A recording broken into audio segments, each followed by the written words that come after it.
Next है बेटा हमारा इलेक्ट्रिक फील्ड। जिस तरीके से आपने 10th क्लास में मैग्नेटिक फील्ड वगैरह पढ़ी थी, ये बिल्कुल वैसे ही है। ठीक है, जैसे इलेक्ट्रिक फील्ड, मैग्नेटिक फील्ड, ये इनका जो कॉन्सेप्ट होता है वो सेम होता है।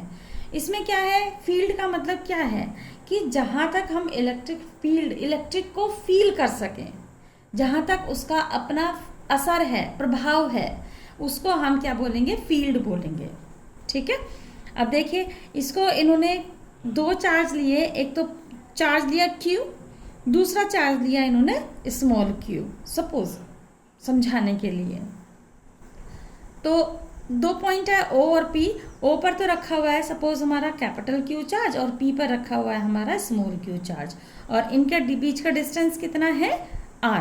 तो हमारा OP इज इक्वल टू कितना हो गया, R हो गया।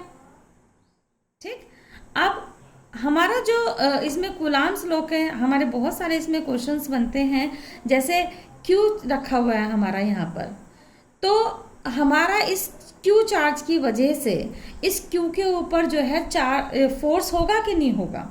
ये चार्ज जो है, अभी इलेक्ट्रिक फील्ड में ये वाला Q चार्ज रखा हुआ है, तो इसका मतलब ये जो Q है, ये कैपिटल Q जो है, ये इसके ऊपर अपना फोर्स लगा रहा है।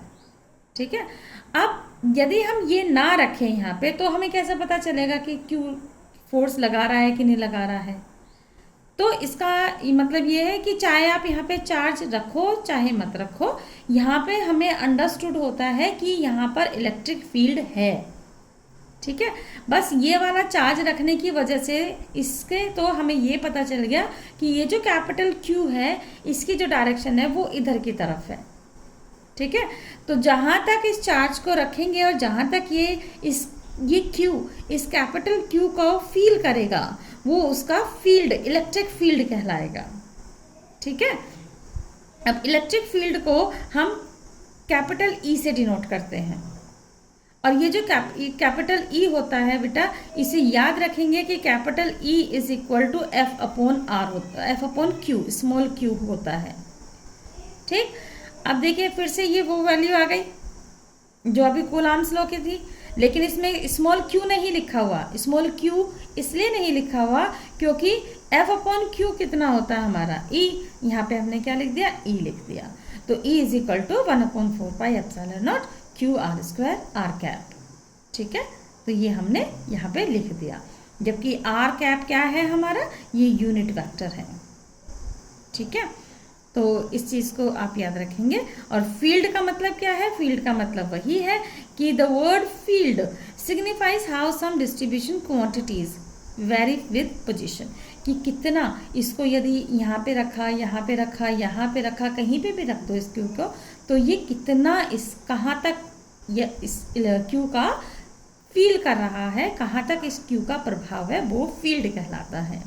ठीक है, ये न्यूटन कूलाम्स लॉ रख दिया इन्होंने, इसको ही कूलाम्स लॉ में रख दिया। मैंने यहाँ पे बताया था F अपॉन Q होता है। ठीक है, और इसमें अभी बता दिया कि F is equal to QER, ये वाला फॉर्मूला जो ऊपर मैंने बताया था, वही फॉर्मूला इन्होंने यहाँ पर रख दिया। अच्छा, अब ये जो Q है, ये जो हमारा कैपिटल Q है, ये Q भी फोर्स लगा रहा है और ये Q भी फोर्स लगा रहा है, क्योंकि चार्ज है, तो दोनों आपस में क्या करेंगे, ये एक दूसरे पे फोर्स लगाएंगे। अब यदि ये वाला चार्ज बड़ा हुआ तो इस पर फोर्स लगेगा, यानी कि ये अपनी पोजीशन से हटेगा, पर हमें ऐसा नहीं चाहिए कि ये पोजीशन से अपनी हटे, हमें ऐसा नहीं चाहिए, ये तो अपनी पोजीशन पे रहना चाहिए।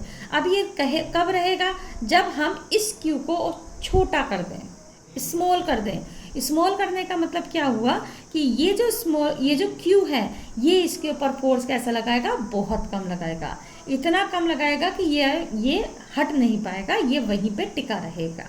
ठीक है, तो इसके लिए हम क्या करेंगे, इसके लिए हम E is equal to limit Q tends to 0। Q tends to 0 का मतलब ये है कि ये जो Q है, इसकी वैल्यू बहुत ही ज़्यादा कम आई है। ठीक है, तो ये फॉर्मूला याद रखना। और हाँ, ये भी मैं बता दूं कि जो कैपिटल Q है उसे सोर्स चार्ज बोलते हैं, जिसे हिंदी में स्रोत आवेश बोलते हैं, और जो स्मॉल q है उसको टेस्ट चार्ज बोलते हैं, या हिंदी में इसको परीक्षण आवेश बोलते हैं। हिंदी में की बुक में बिल्कुल एज इट इज लिखा हुआ है, ठीक है। तो 2-3 इसमें इन्होंने बताया है, इसकी रीडिंग ले लेंगे। तीसरा पॉइंट में इन्होंने क्या बताया है, बहुत इजी है कि यदि पॉजिटिव क्यू चार्ज होगा, ये सेकंड पॉइंट में एफ जो है डायरेक्टली प्रोपोर्शनल है क्यू के, ठीक है, ये इन्होंने इसमें बता रखा है। तीसरे पॉइंट में यदि प्लस क्यू चार्ज है तो जो हमारी डायरेक्शन होगी वो बाहर की तरफ होगी, इस तरीके से बाहर की तरफ हमारी इस चार्ज की जो फोर्स जो होगा वो बाहर की तरफ होगा। और यदि माइनस होगा तो जो फोर्स होगा वो होगा हमारा अंदर की तरफ, ठीक है, इस तरीके से ये इसमें ये लिखा हुआ है। उसके बाद फोर्थ पॉइंट में क्या बताया है, फोर्थ पॉइंट में ये बताया है कि जो मैग्नीट्यूड है फोर्स का, जो फोर्स का हमारा क्या है परिमाण है, वो हमारा डिपेंड करता है आर के ऊपर। आर क्या है, डिस्टेंस। ये जो क्यू कैपिटल क्यू और स्मॉल क्यू के बीच का जो डिस्टेंस है उसके ऊपर हमारा एक तो परिमाण यानी कि मैग्नीट्यूड ऑफ फोर्स डिपेंड करता है, दूसरा जो इलेक्ट्रिक फील्ड है वो भी हमारा इस आर के ऊपर डिपेंड करता है।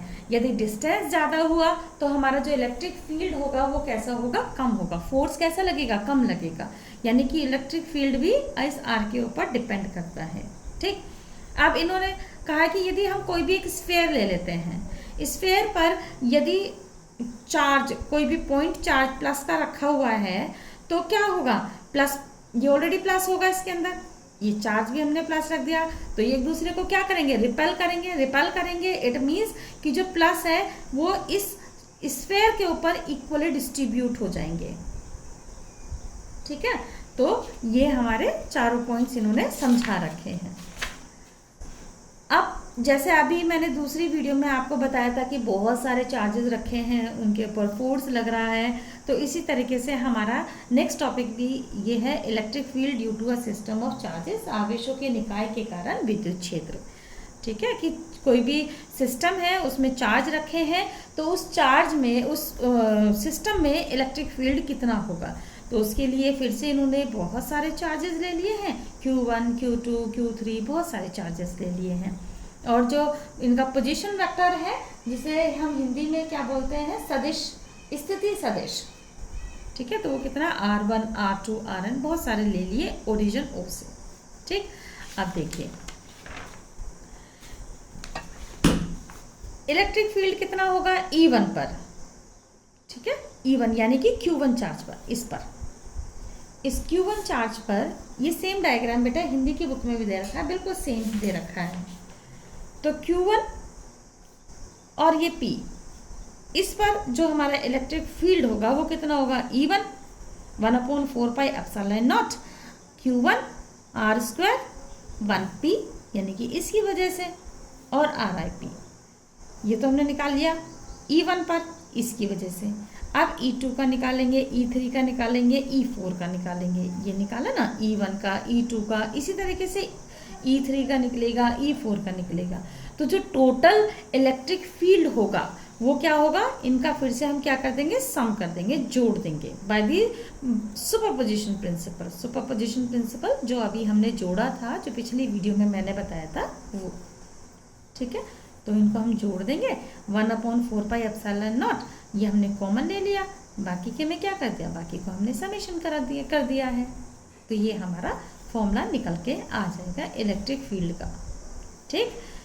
फिर उसके बाद इन्होंने दे रखा है हमें विद्युत क्षेत्र का भौतिक अभिप्राय, physical significance of electric field, की इलेक्ट्रिक फील्ड हमारे लिए क्यों ज़रूरी है, क्या क्या काम करता है। तो you have to take this reading, आप एक बार इसकी रीडिंग लेंगे और यदि कोई कुछ भी समझ में नहीं आएगा तो मुझसे पूछेंगे। हिंदी की बुक में भी मैं आपको दिखा देती हूँ, ये दे रखा है विद्युत निकाय का भौतिक अभिप्राय। एक बार इसको बेटा रीडिंग करेंगे और यदि समझ में नहीं आएगा तो प्लीज़ मुझसे पूछेंगे आप।